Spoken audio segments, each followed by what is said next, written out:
It's the Kyle Hyman Show on Redeemer Radio. This is Kyle Hyman, and joining us to talk about her book, A Catholic Woman's Guide to Happiness, is Rose Sweet. Thanks for being here, Rose. I'm happy to be here, Kyle. How are you? I'm glad you're happy to be here since you wrote the book on happiness. How important is happiness, do you think? Well, it's the most important thing in the world. It's what motivates us to make every decision we make. Think about it, Kyle. What time did you get up this morning? You got up at a certain time because if you didn't, somebody wouldn't be happy or you wouldn't be happy. And how you drank your coffee, how fast you drove your car, what clothes you put on, all our little decisions that we make all day long will this make me happy? But should that be why we're making our decisions? Because I think some people would say, oh, the saints, they made all these sacrifices and didn't necessarily live happy lives on earth, but they get to be in heaven. Is that our goal as Catholics? Oh, I love that you asked that question. Yes, here's the thing. It starts with the little decisions. You can't tell a 3 or 4-year-old that they need to sacrifice everything so they can go to heaven. But what you do is you begin to train them and choose making right choices for happiness, and not just the basic happiness, but higher levels of happiness. And that's what I talk about in my book. The saints didn't have totally miserable lives. We even have a story of St. Teresa of Avila, who one night was in her kitchen chowing down on a big piece of meat and probably drinking it back with a cold beer. And her sisters were shocked. And she just said, hey, there's a time to feast and there's a time to fast. So I talk about the lower levels of happiness, food and drink and clothes and music and cars, and how they're not bad. But what happens when they become the center of our life and we don't make room for higher levels of happiness, then they become bad. Then those choices are bad. So that whole idea of making room for things that make us happy, it kind of gets in this idea of decluttering. How often do you declutter? Well, I was lucky. I had a mom who every once in a while, there were 9 of us kids, and she got sick of the clutter, right? So she would send us all into our rooms on a regular basis and say, clean out your room, clean out your closet, your drawers, under the bed. And so we resisted at first, but we actually saw the benefit and enjoyed afterward. We had a really clean room. And Mom was happy, and we were happy too. So I began to realize that if we want to declutter all the stuff in our interior life, we can start that habit by cleaning out the junk drawer or cleaning out our closet. That's a physical, visible discipline that helps train us to then turn around and do the same thing in our spiritual life.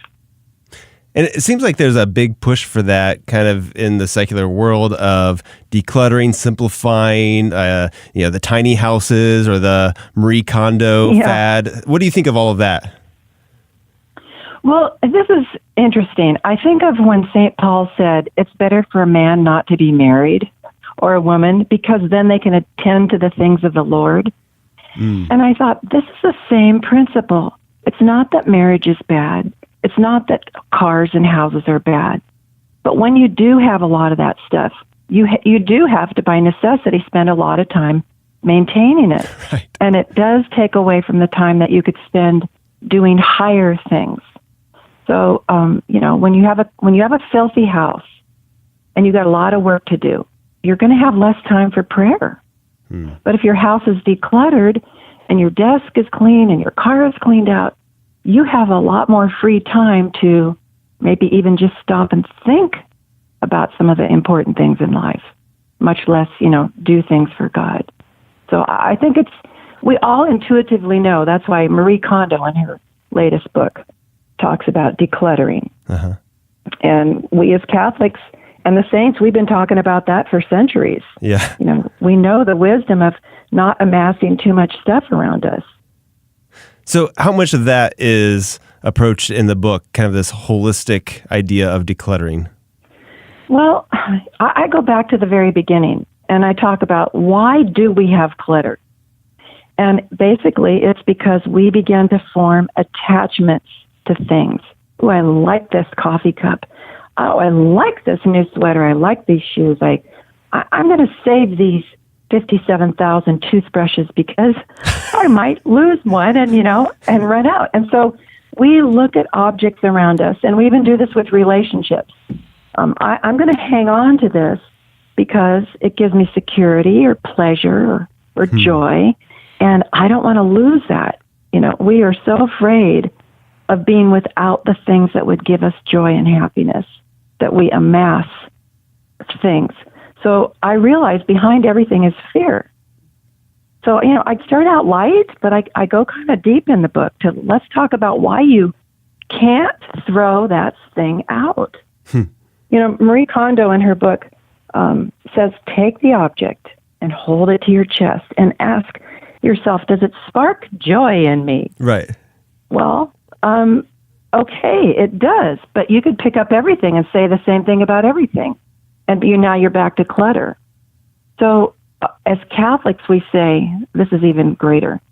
This thing or this relationship or this outcome that I am attached to, it does spark joy, but I'm willing to give it up for something greater, a greater happiness, a greater joy. And that's the thing that we as Catholics, we go beyond the current modern thing about decluttering to sacrifice. Because sacrifice really isn't a sacrifice unless we're giving up something we really like, that we're really attached to. And like Jesus was pretty attached to his life. There was a part of him that did not want to die. Remember in the Garden of Gethsemane, he's like, please, Father, no. And then he said, but if it's your will for this greater good, I'm going to give this up. Mm-hmm. Decluttering isn't just a new age modern thing. It's deep, deep, deep in our Catholic spirituality. Yeah. We're talking with Rose Sweet, the author of A Catholic Woman's Guide to Happiness. And can you give an example of some of the things that we should consider removing from our lives because they're not leading us to this true spiritual happiness? Well, I draw on a beautiful and ancient teaching called the 4 Levels of Happiness. Catholics have used it as a spiritual aid for a long, long time. And I help the reader identify in 4 categories what they may be attached to and what they can get rid of. And I start with things. That's what we've been talking about, coffee cups and cars and clothes and record albums. And they don't even make records anymore, right? But those are that's where we start, and then we go higher. The next thing is ego and self. What are you attached to? Do you have to be the center of attention in that conversation? Do you have to be the one that shares your story next? Do you have to be the one that tells the next funny joke at a party? I know those things that make you happy, but can you give that up for someone else to talk? Then we go even higher to your relationships. What relationships are you hanging on to that give you pleasure and joy but are not good, and you need to get rid of them? So, how many friends can you have? I remember when I was younger, and I'm a people person, I love everybody, but trying to keep up with everybody and call everybody and go out to lunch with everybody, I was exhausted. Yeah. And I remember my dad telling me, Rosie, just get your friends down to the 3 or 4 or 5 good friends. That's all you need. And that's pretty much all you can handle. So those are the kind of things I began to learn. Even good relationships are something, sometimes we just have to let them go so that we can make room for a more important relationship. Are our natural desires a good thing? Yes. We are people of desire. Our God is a God of desire, and our religion is a religion of desire. He desires that we be happy with him in heaven forever.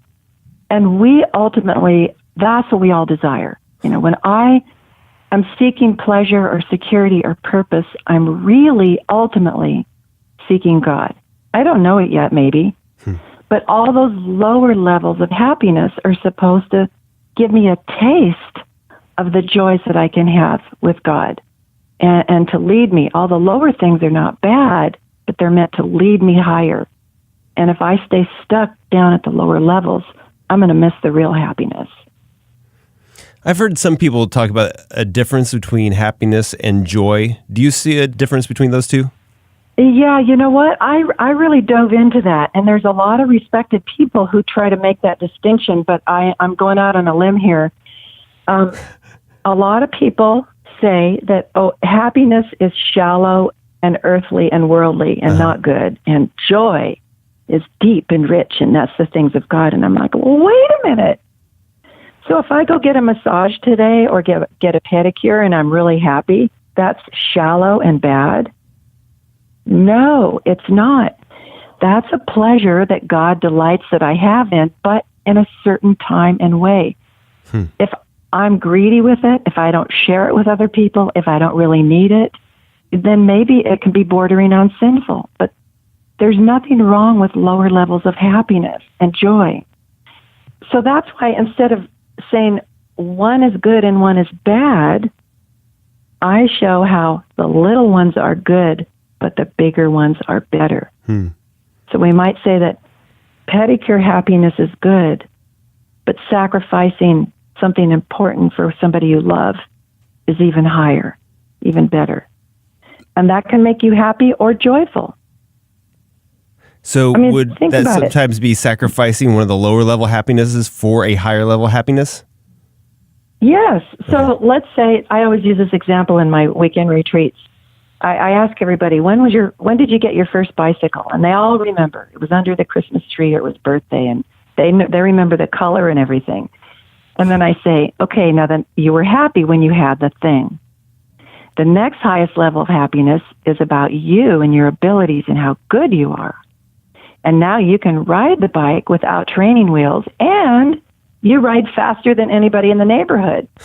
And so they all nod their heads. Yes, that's an even higher level of happiness than just having the bike, the thing. But now we have level 3, other people, relationships, greater good. And your mother asked you to sacrifice your bicycle to let your little sister ride it all morning because she didn't get a bike for her birthday. And now you're like, what? I have to give up my bike? She might ding it. She might even ride faster than me. I don't know. And we resist letting go. But then that's when our parents have to train us and say, look how happy you made your sister. Look how good she is. Well, she's not as good as you, honey. And thank you, you're my good girl, for sharing with your sister. And we begin, hopefully as Mom talks us through, we begin to experience an even higher level of happiness, that we can let go of our things to give joy and happiness to somebody else. Yeah. What would be a first step that you would recommend people take? Well, the first thing I would ask is, do you really want to declutter? Do you want to? Because, it's no good telling people this is what you need to do when they feel like, oh, I don't want to do it. So I would just say, be honest with yourself. And I help the reader, too, in the beginning. What makes you happy? Are you happy when your house is clean? Are you happy when everybody else is happy? And what's your happy place? So we really talk about happiness. And then I say, if you want that, let's go now back into your life and get rid of the stuff that's in the way. And you know what? I had a lot of decluttering to do in my interior life. But I didn't have the discipline until I learned how to clean my house. To go through the junk drawer and really say, okay, I've had this for 27 years. I'm getting rid of it. It's gone. And then going through the emotional thing, the detachment and like the anxiety. I mean, people get anxious about throwing things away. Yeah. I realized I could survive, and I actually felt better. So now that I have that physical experience to draw on, I can turn and say, okay, Lord, help me declutter the things in my interior life that need to go, like sin, attachment to sin. So that's where I would start. Start little, bring God into it, and have fun with it. And then you'll be happy. Good. Where can people get a copy of the book? Well, you can go to my website, which is rosesweet.com, and /store. It's on the menu bar. Or you can just go to Amazon or any of your favorite booksellers, and it's A Catholic Woman's Guide to Happiness by Tan Books. And by Rose Sweet. And although it's A Catholic Woman's Guide to Happiness, I think you've challenged me and inspired me. So thank you for joining us today and sharing this with us. Again, A Catholic Woman's Guide to Happiness by Rose Sweet. Thank you so much, Rose, for sharing it with us. Appreciate it. Thank you, Kyle. Take care.